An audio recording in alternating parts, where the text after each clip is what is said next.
In the interview, you failed. Okay? And you're desperate for a job. So the problem is job, right? You are suffering. What are your thoughts? That I'm not capable of that job. I am not capable of the job. Why did they reject it? Why did they reject me? How can this happen to me? Very good. How can this happen to me is one of the most important question. Whether a friend hurts you, whether a job is not coming to you, whether you fail in a relationship, how can this happen to me? Namaste, Krishnaji. First of Yes. all, I would like to thank you very much for this wonderful parenting that you're doing for the youth. And we are very blessed to have this kind of parenting and guidance from you and Preetaji Krishnaji. Thank you so much. Sure. My question is related to yesterday's process. Uh-huh. I was able to see the events that were where I was mentally abused. Okay. I was able to feel the emotions as well. But however, immediately I was able to see the other person's view, why they were like that, and I understood that nobody can be blamed for this event. However, my question is after OCMT, luckily the patterns have been stopped. Okay. It is not getting repeated. Okay. Recently, I encountered similar situation before coming to the festival. So again, the same emotions with the same intensity I got back. So my question is, is it a mind that is trying to escape without experiencing the emotions, or what is happening? Am I in the right direction in the process? Yes. See, Thank you. please sit down. Yeah. See, it is possible that when you have a similar kind of experience, you get back a lot of anger, a lot of irritation. That's possible, and it's possible when you have not understood the insight and when you have not, uh, I would not say lived the experience totally, but become free of it. We can take the second law of consciousness for addressing suffering. So, if your thought process and if your consciousness and if your thinking is around you, then you will keep suffering for a long time. So, freedom from suffering is to see the truth that your thinking is around you. So, let us say you are hurt, okay? Your best friend spoke to you something that you didn't like and you're hurt. What is your thought process? Why is she doing this to me? Exactly. Then what else? To me. Exactly. What else? Everything is? Yes.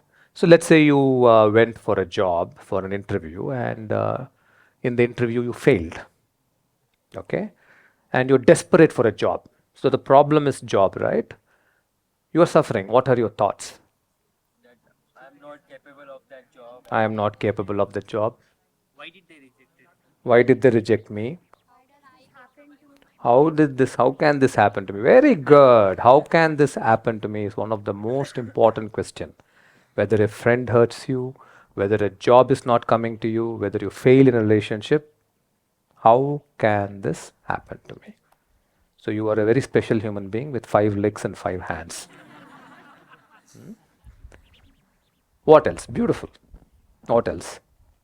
Why this keep happening to me? Why does this keep happening to me? Yes. It should have not happened. This should not have happened to me at all. I don't deserve this.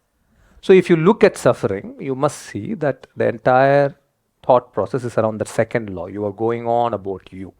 That is why when you live your life from the second law, which is me law, you create more obstacles, you create more challenges in life because your thinking is around you. So you have to see the truth that the problem is there, but what is causing you suffering? Somewhere deep within you, this thought process is going on. How can this happen to me? Why did this happen to me? Do I deserve this? I don't deserve this. How dare this happens to me? That is why your mind and your brain has to become sharper. As you become sharper, as you grow in spirituality, you will start catching these things. Problem is always different from suffering. You not having a job is a problem. What are the thoughts you have and what is the problem? Are they the same? No. But the mind is so tricky that you keep suffering. That is why a lot of people do not address the problem. do not find the solution for the problem. Not only youngsters, this goes up to a 60-year-old leader also. Same thing they do. They go to a board meeting, something did not go off well. How can this board meeting not go according to my wish? I am the chairman of the company. Everybody has to listen to me. How dare they don't listen to me? Every leader makes it about themselves, exactly. That is why we need enlightened leaders. Enlightened leadership doesn't mean you make it about others. It means the absence of making it about yourself.